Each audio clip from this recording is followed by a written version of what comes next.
All righty, everybody, welcome to another episode of Inspired by Jimmy L. As you guys know, we're doing a very, very special segment this month for Mother's Day specifically. Just getting around to different parents that are volunteering their time and energy just to kind of get some inspiration from them for us that wants to be new parents. This particular episode, we have Miss Shay. She has been so gracious to join us today. Shay, welcome to the show. Thank you for having me. So my very first question is completely just to kind of get things out of the way. Are you married, and how many kids do you have? I am married. This is our 11th year, and we have one son. His name is Gerald the Fourth. And what's his age? He is almost 2. He'll be 2 July 23rd. And okay, so this is totally crazy, but was he planned? Is it something that you all were? Okay. No. What is it?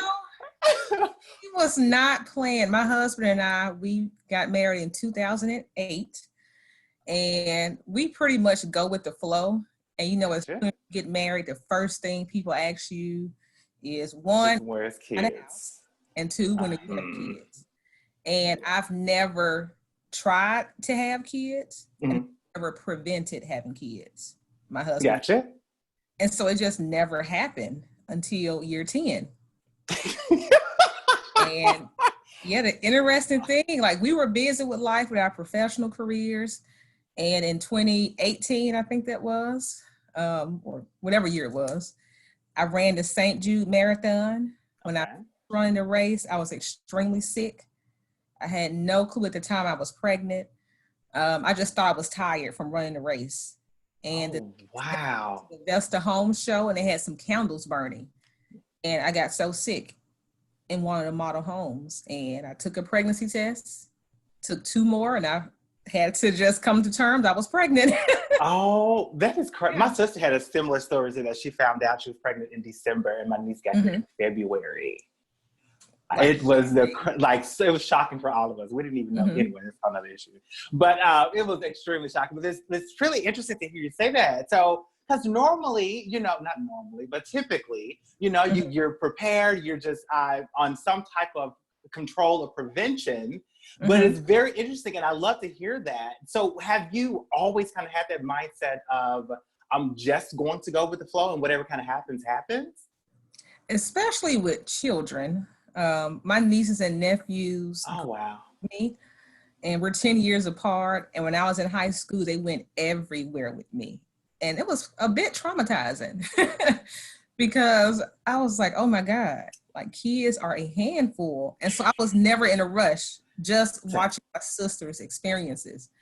And I just knew, I wanted to get married, but I didn't want to get married and then have kids immediately either. You wanted to be in a marriage. Go with the flow. And I just knew when it was meant to be, God would allow it to happen. And so I never wanted to put that pressure on myself to plan. And I never wanted to prevent. And every woman can make, her own decisions around it. But it worked for us. I'm honestly, I'm so glad to hear that. So how does that work as far as raising your son and how you're teaching your son? Because I'm assuming you still live by the same philosophy of just allowing things to naturally happen, and whatever happens, happens. So how does that work with parenting? I think I live with that philosophy around children. I didn't want the pressure. Like I had friends who had been trying for years who could not get pregnant. And I just never wanted to put that pressure on myself. And so I said, when it happens, it happens. And I never wanted the pressure of trying to prepare for it, because that brought me so much anxiety. Because there's never a perfect time, right? There's always life going on. But as a parent, like I'm a very structured and organized person. Wait a second. Yeah. I know that's funny, but I was raised by a very structured and organized mother, like extremely structured and organized. My dad was as well. And so I carry on many of their teachings. It worked. Some of it worked. Yeah. So, and that's one of my questions, okay? Like, seriously, your parenting style now and how it was when you were raised, I'm assuming that it's different. Is it at all? I would say, like, in terms of the principles my parents taught around organization is very important. Structure is very important. I keep my son on a very tight schedule. He goes to bed at the same time every night. He wakes up mostly every day at the same time. We have the same nighttime routine every night, where it's bath, book, and bed. Right now, since this pandemic has hit, we do school every morning. Like, he knows the expectations. He knows when I pull that chair out, that means, okay, it's time to sit down and learn. And so I keep him very structured for that purpose. And it helps me, the mother, to not feel overwhelmed or anxious about anything. I can imagine so. I can definitely imagine so. I try my best personally. I try to be as completely as structured as I possibly can. But of course, I married somebody that is my opposite. And so that doesn't always work out in my favor. Does not typically work out in my favor. So now that you have this structure with your son, are you looking forward or even remotely thinking about more kids? If it happens, it happens. I'm older, so very realistic. When I had my son, I was 38. Okay. Now, yeah, I'm older, and so same as before. I'm not preventing. I'm not planning. If it happens, it happens. Gotcha. And then you brought up this pandemic. So I know that has possibly been a very touchy subject with most of the parents that I've spoken to in regards to how you explain this to your kids. So in your household, how are you dealing with it? Because it's obviously different. It's new for all of us. Exactly. How are you explaining that to your son? Well, my son, he'll be 2 in July, so he's younger. What I've tried to do, because he is used to a schedule, is to make sure we have a schedule here at home. Both my husband and I, we work from home. And so he's not accustomed to waking up, getting dressed, going to school, us being at work all day and picking him up. Gotcha. Now his bedtime is a little later, where he can sleep later, which gives my husband and I time to work uninterrupted. But his routine is still the same, and I wanted to keep him on a schedule so he doesn't feel the anxiety of everything that's going on. Yeah. Because as my dad would say, the woman sets the tone of the house, right? My job to keep it structured and consistent and loving so that he does not skip a beat. Yeah. Oh, wow. So have you at all skipped a beat? Because I mean, I'm going crazy and I don't even have to. Like, I'm going crazy. I feel like this pandemic forced me to, one, be very kayaky nimble, to be flexible.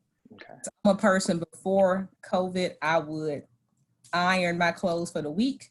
I would iron his clothes for the week. I moved on Sundays for the entire week. I put everything in Tupperware. Now I don't have to be as structured. And so for me, not being structured is placing me outside of my comfort zone. So I'm forced to find like a new normal that fits where we are now. This temporary thing. And see, I will, because, okay, like I like organization, even if it's chaotic slightly. I have to have some level of organization. And so I will say right now, I'm pulling my hair out. Like I am going crazy. Like I have no idea, what's next.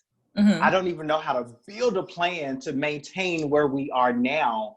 And I can only imagine having a kid that would want your attention and want their time, in the midst of all of this. Like, I can only imagine what kind of new rules and regulations that you would try to put in place. You know what I mean? Yeah, I think like both my husband and I, we're working from home. With a soon-to-be 2-year-old. He still has school every day, so that's consistent for him. It's just so he goes into school every day, or is it something? No, he goes to mommy school every day. So like he goes to mommy school, and I'm serious about education, but he goes to mommy school every day, and so that's normal for him. I know a lot of parents don't believe in screen time, but I believe in educational screen time. If he did not have screen time, it would be impossible for us to work, because children require a lot of attention. And so just make sure the things he watch on YouTube Kids is educational and is enforcing something we learned that day. And he's super engaged with it. And I still take periodic breaks throughout the day. So around lunchtime, I unplug. So he's not being denied. Exactly. Yeah. Exactly. And then my husband and I, we were able to balance our work schedules out where we're not necessarily in meetings at the same time. In the Zoom meeting, the other one is off. When he gets on his Zoom meeting, Sure. I'm off. So we finally figured it out. But it was hard. And then at 4:30, like our laptops are closed. And I think when you're working in a professional space with colleagues, you know, everyone's home situation is different. Correct. It's differently, but I believe in protecting my home space. And so at 4:30, my laptop is closed, and that's family time. Yeah. And we go for a run every day. We walk the neighborhood because now that's time for me to spend uninterrupted time with my son and husband. So what about thus far? I mean, I understand it's been 2 years, but thus far, what has been your proudest moment as a mother? My proudest moment has been just seeing my son grow and learn. He's like a sponge. Like, I'm an educator by profession. And I believe children can learn anything you put before them, and it depends on your expectation. And so like right now at 2, he can read many of his sight words. He can recognize many of his sight words. We're working on his name. He knows all of his colors, his shapes, his numbers. He can count to 10. He can sing his alphabets. And then I maintain an Instagram page for him where the books that he read every day. It's Gerald IV Loves Books. And so he's probably I've read about over 500 books to him. Oh, wow. And so for me, like, that's critically important. You know, I grew up in a household where hard work was important.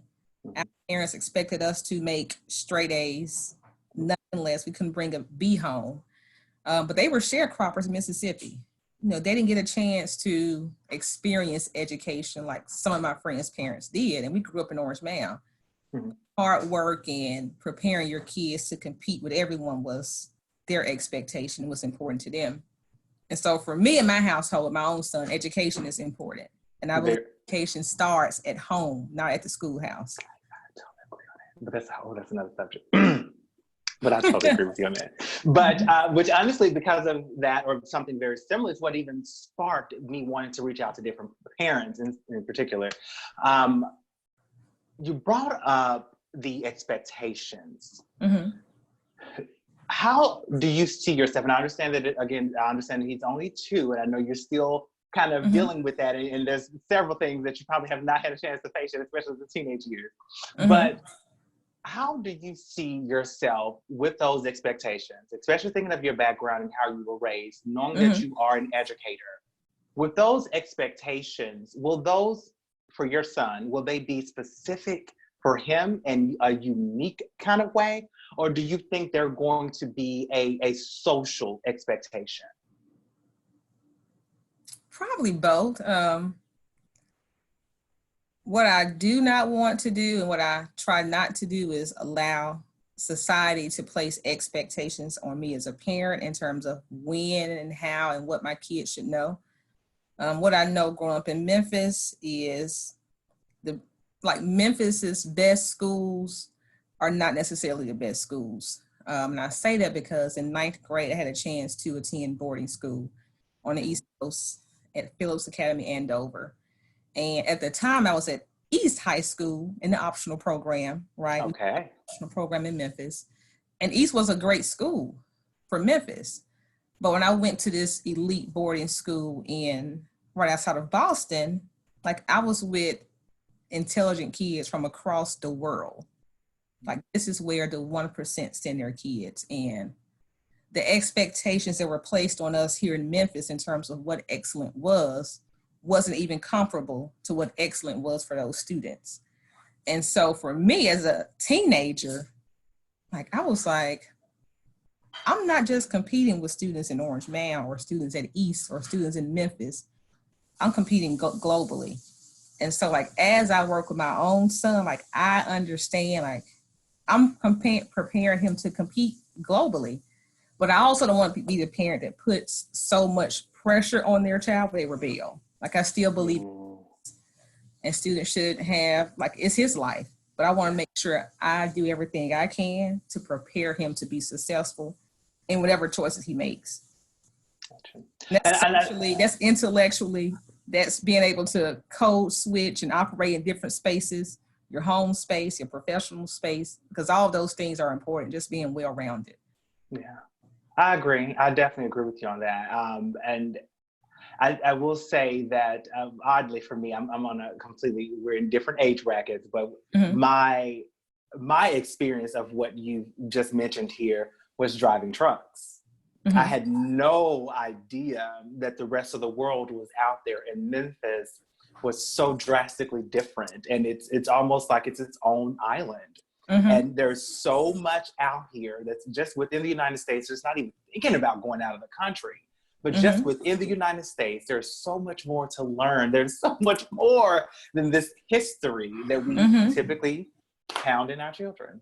Yes. So, you know, it is so much more. And so again, it always blows my mind to hear parents and their stories and their personal journeys and their personal stories. Like, it really blows my mind, because we are all differently. We are all drastically different.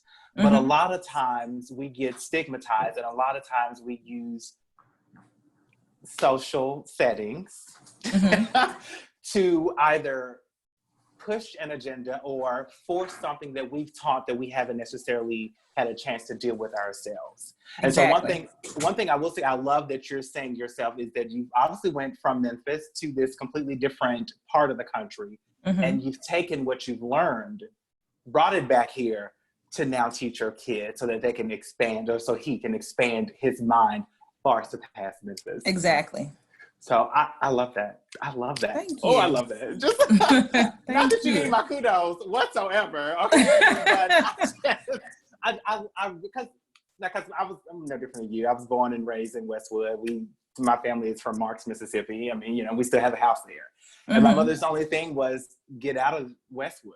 Like, get out of here. Just go do something away from here and expand your mind. And so, but she didn't have that opportunity. And thankfully I did, you know? Exactly. So I really appreciate it. So, sorry, that was a long rant, but back to parenting, okay? So Shay, what do you wish you would have learned or known before, about parenting specifically, before you had your first son? Ooh, that's a good question. I think there is so much, you know, when you're single and you don't have kids, or if you're helping your siblings with your nieces and nephews, you have this whole framework right in your head of the kind of parent you would be.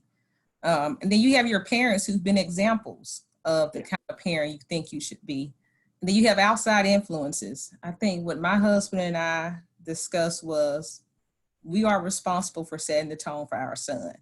Like, we can take bits and pieces of the great things that our parents did and replicate those. And some things we may not necessarily agree with and want to continue in our own household. I think that was the most challenging thing, was establishing who we were as parents, because people give you so much feedback. Well, when you were a kid, you experienced this. Great. And like, I want to do the same thing for my son. I need for you to respect that. Like, right now in this pandemic, I'm like, for me and my house, we're not having visitors. For you and your house, if you want to have visitors, great. Or my mom, like, she's very direct. She doesn't bite her tongue. She uses a lot of inappropriate language. And as a kid, I was around that, right? I knew how to cut it on when I went out in public and cut it off. But I just don't want my son around that type of language yet. You know, he's too young. And so sometimes that offends people. And I'm fine with that, because my job is to do what I think is best for my son and to provide him, to make sure he's in a healthy environment. You know, I just don't want him around toxicity. Not to say my childhood was toxic, but there were some things I probably should have heard at 4 and 5 and 6 years old. And I think people have to respect who you are as a parent and those decisions you make. And I think that was very challenging. And I can see that. I can see that. I think that's especially with grandparents. I Yes. can easily see that. Even with Yeah. my own mother, I can see that. I can see that. I can And I see think the that. second thing, like people just need to be honest about being a parent. Being a parent it's hard, right? I mean, you don't get to do things over. Like if you have a bad Monday, that Monday is gone. And I think people often say, yeah, kids are a blessing. Yes, they are. But being a parent requires your all, your attention. It requires you to be humble. Like it requires you to be a learner. It requires you to sacrifice for your children, right? I mean, it requires so much, and often those are sometimes things people don't talk about. They talk about the beauty of it, but not the reality of it. Like it's challenging. Which is honestly, again, another question. So if you had to do it all over, but if someone decided to follow your footsteps, that was going to be my question. Exactly what would you act or advise them to do? I would say just figure out who you are as a parent. Yeah.